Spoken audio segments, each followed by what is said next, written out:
Hello there, it's Adrian out here at Umstead once more. I promise this isn't the only place that I run. I mean, it kind of has been for the past few months, but typically, like historically, I never run out here. I prefer single track, and Umstead does have single track, but there's some closer single track to me that I like better. The Mountains to Sea Trail is like within 15 minutes of my house. This is about 15-20 minutes from my house too, but the Mountains to Sea Trail tends to be quieter. Most of the time when I run out there, I don't see anybody. But the problem with that is it's on a lot of the land that's on, you can do hunting. So right when it starts to get cooler, like October, November, December, it's hunting season, and I've run out there a few times during hunting season. It's been okay. I've been able to hear some stuff, but never been, afraid or anything. But just to be careful. So Sunday, I think, is the only day you can run out there when it's not hunting season, on those like 2 or 3 month period. Also, there's Carolina North Forest. That's far from me now. I used to live like half a mile from there, but and then I work for the University of North Carolina at Chapel Hill, but I've been working remote for the last 2 years, so I don't go out there very much anymore. So anyway, we're out here again. I cannot get my act together in the morning. I did get up a little before 5 this morning. Wanted to go ahead and make it out here by 6 to run in the dark a little bit. I think the sun comes up like 6:50 or 6:49 or something like that, but I didn't. I got out the door at 6:17. Drove, went to the bathroom once I got here, got everything ready, and it was about 7 o'clock when I started, so same as last week. But procrastinating this week. I'm working with a sports dietitian, and we did a sweat test last week, and turns out I sweat a lot. So I'm carrying a lot more water than I usually do. In fact, I noticed I don't have my bottles of bladder this time. So this whole training cycle, I've been trying to not only lose weight myself, but reduce the amount of weight I'm carrying. And so it's just kind of a big blow to my plan. So trying to drink a lot. Last week I said that my second loop I ran out of water and basically had to fill up my water bottle twice with Stream. So it's going to be an adjustment. I'm hoping maybe the first lap or two of the race, maybe probably just the first one, I can run without the bladder. But if it gets warm, I'm gonna have to carry it. So that's just a stressful thing. Not only for me carrying it, it's a lot bouncier. I mean, I've got this tightened up more than I normally do, and right now I'm not really noticing the weight too much, but I am noticing the bounce. And then also for crewing, it just seems like a lot more complicated, as opposed to like popping out a couple of soft flasks and swapping them, to basically gonna have to take the vest out. I do have a quick disconnect hose, so that will help, but trying to take the vest off, swap out the bladder, put the new one in, reconnect the hose. Kind of seems like a pain, but we'll see how it goes. But other than that, Chris, who was the viewer that had been giving me some tips and asking me some questions, mentioned that the start line is so you go up the starting road that I showed last week, but he said after the first loop there's a different little road you go out. So I'm gonna check that out and see what that's all about. Give me something to do again, something to think about, and so I'll see you down there. All right, bye. Okay, we're down at the start finish headquarters there, and I'm confused. Trying to saw the map that there'll be table set up kind of behind this building, and the trail is supposed to be around here, but let me see it.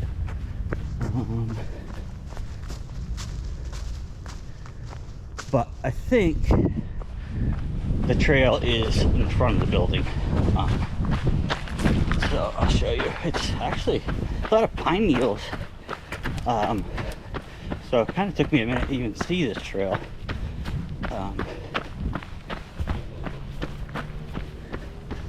Alright.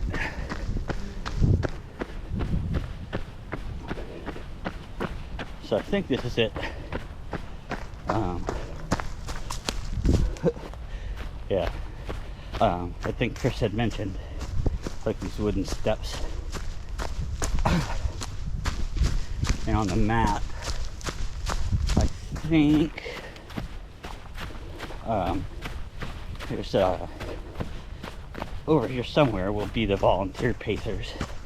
I think I mentioned last week that I have pacers lined up for my last 4 loops.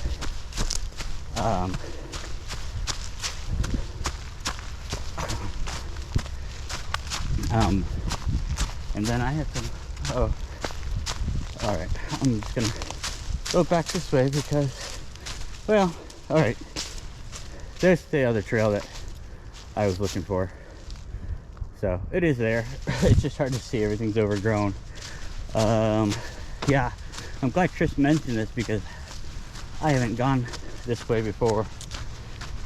He said that the first loop, you go up and down that road that I showed in my last video, but then after that you go up this way. So I didn't really see that on the course map or the GPX file that I downloaded, but that GPX file might have just been, or the one that's on the Ultra Pacer website, it might have just been somebody who did the first loop and then repeated it, you know, with the file, so it just looks the same every time. But anyway, yeah, this is a lot less gradual, a lot hillier than the other way. This is gonna pop out. Yeah, so I imagine there's some water fountains there, or sinks actually. So, and there's the Oaks unit. That's still the Lapaho, Camp Lapaho. The cabins, the cabin I rented is way over there. It's in Camp Crabtree. So yeah, this is significant hill coming up here. So this will be the start of every loop. So yeah, it's gonna be a little demotivating every loop.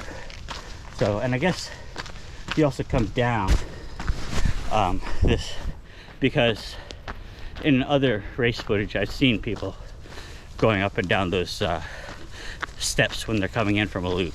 So but anyway, on today's run I just hit 3 miles. I'm at 11:13 average so far. Pretty consistent with my last few runs, even though I've got this heavier water, so take a drink. But that's this was good to know. I'm glad that Chris pointed this out. Um, so I'll just film for until I come back to the split, and I'll show you where we are.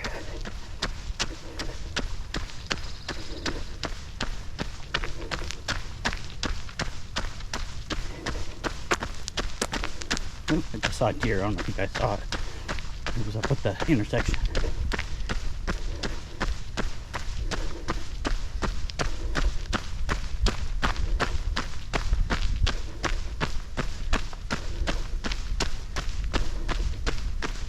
Alright, so they're still cutting trees down. It's like most of the trees they're cutting down are like right along the road. Probably just so they don't fall on somebody. But so that is the road all the way down to the start finish, which I had been doing. And that I just came down. That's the I guess last 2 through 8, I think you finished that way as well. I don't know. It'd be kind of cruel to make somebody think which way they have to go in the last loop, but I'm not positive. So again, I'm just going to keep the video going for a second, because right up here is where the split is that goes to Camp Crabtree, which is where the cabin I rented is. So that makes it a little easier, I guess, for my crew to get to the cabin and back, because it seems like it's a little closer. A little hillier, but not as far. So, and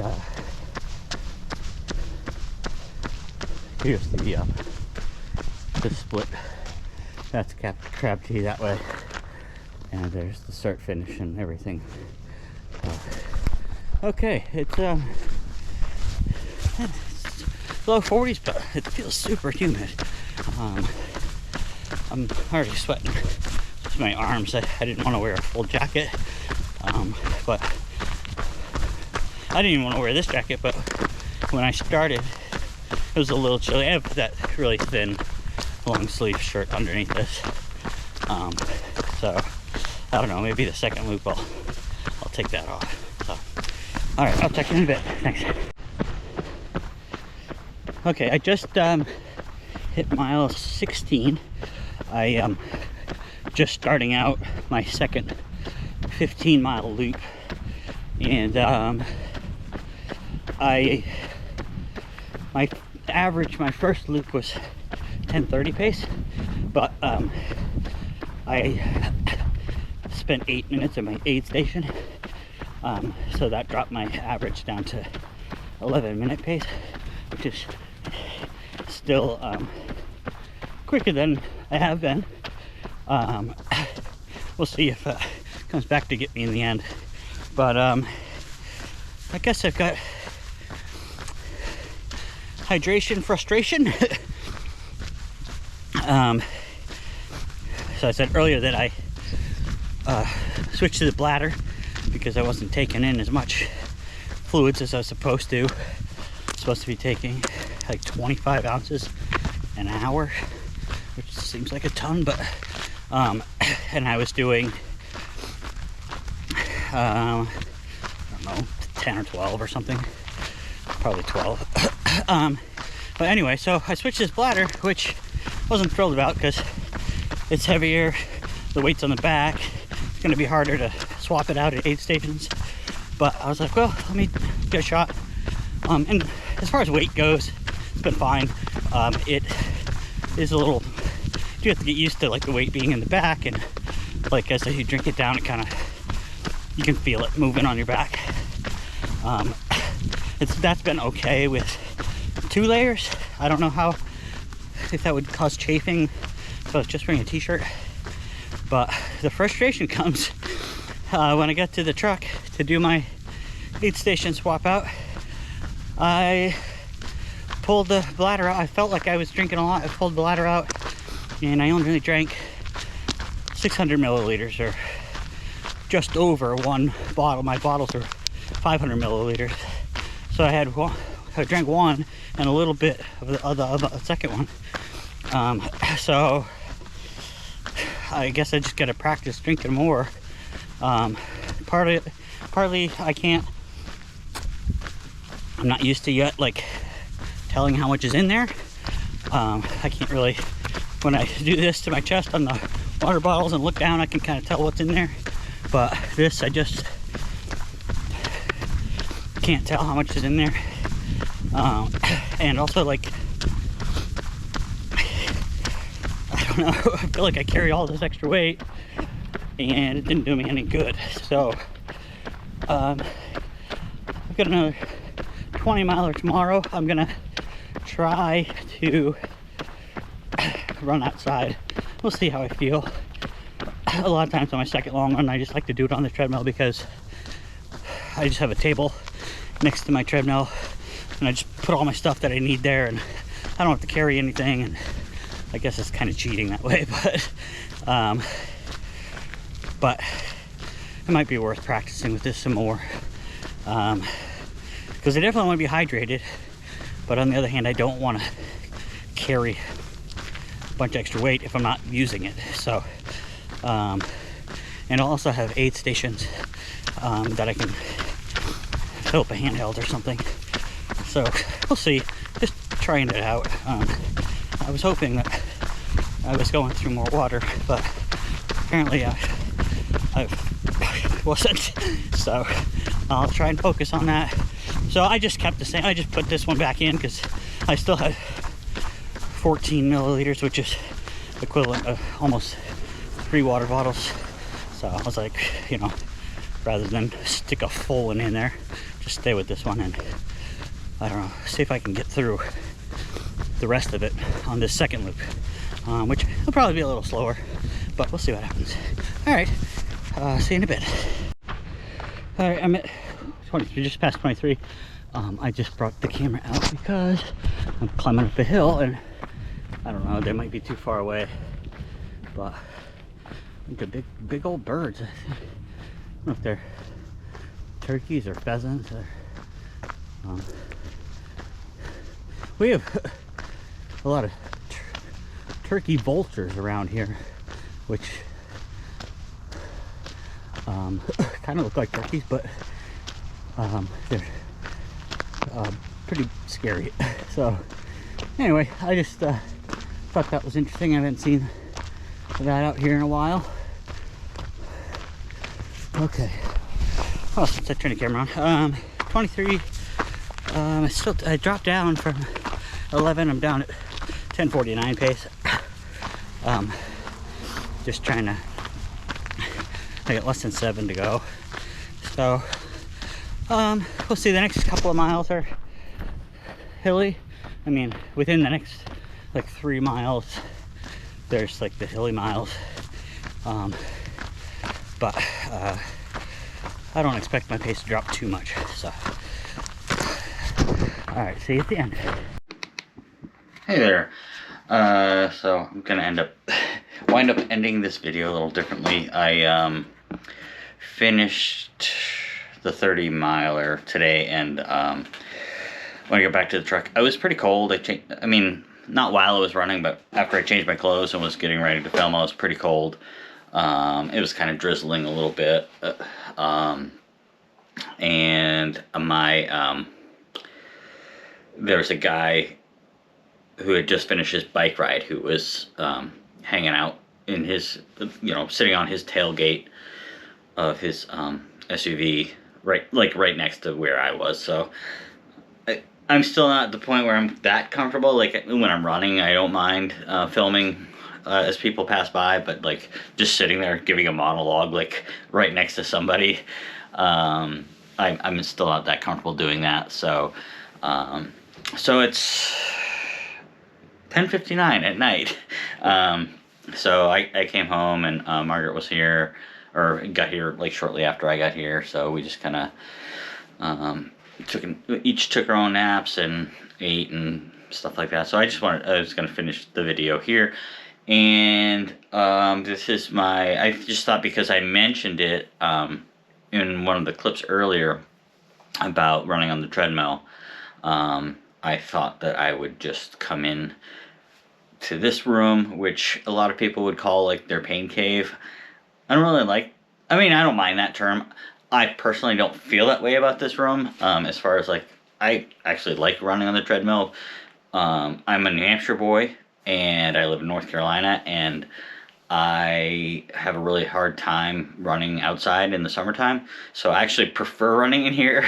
So I don't really think of it as like a pain cave. So I haven't come up with a name really. It's our sunroom. So I don't know, like the sunroom of solitude or something. I have no idea. But anyway, just because I mentioned it in one of the clips about how I do a lot of my running in here. So I'll give you a quick little tour of it in a second. But things I wanted to mention. Yeah, today I guess the theme is the hydration. I switched that water bottle. I mean the water bladder instead of water bottles. The first lap, I mentioned all this before. I went through only 600 milliliters out of 2,000 or 2 liters, and I didn't swap it out for a new full one. Should have learned my lesson from last week when I didn't swap out the water bottles. I ended up running out of water. It wasn't that bad. I didn't have to like stop at a stream like I did last week. It was just the last mile and a half or whatever. And like I said, it was cool enough where it didn't really bother me. But I have, I guess, using the bladder, like I mentioned before, I can't check it as easily. And even when I put my hand back there, I'm like, oh, there's some water in there, but I don't know how much is in there. So I kind of have like range anxiety as far as like how much water I have and how long it's going to last. And so I've got to figure that out. But I should have swapped out like last week. And if I had that back up to the full 2 liters, I had one already ready to go. I should have just swapped it out, but I didn't. Again, I was also concerned about the weight, and I didn't want to put that much weight back on me, especially considering I didn't go through that much in the first lap. But I guess my hydration needs are kind of exponential. Like they start off not using that much, then on the second loop I go through a lot more. So so next time I'll try that and just swap it out. Although on that note, I next Saturday I'm doing the Umstead marathon. So I might not use. I haven't decided if I want to use the bladder, if I just want to stick with the water bottles. But I'll have aid stations along the way.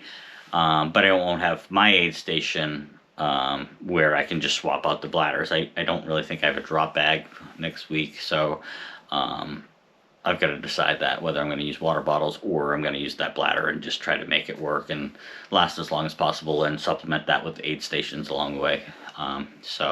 Other notes, that's why I'm looking down here.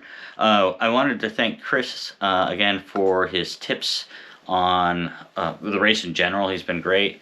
And also for letting me know about that start.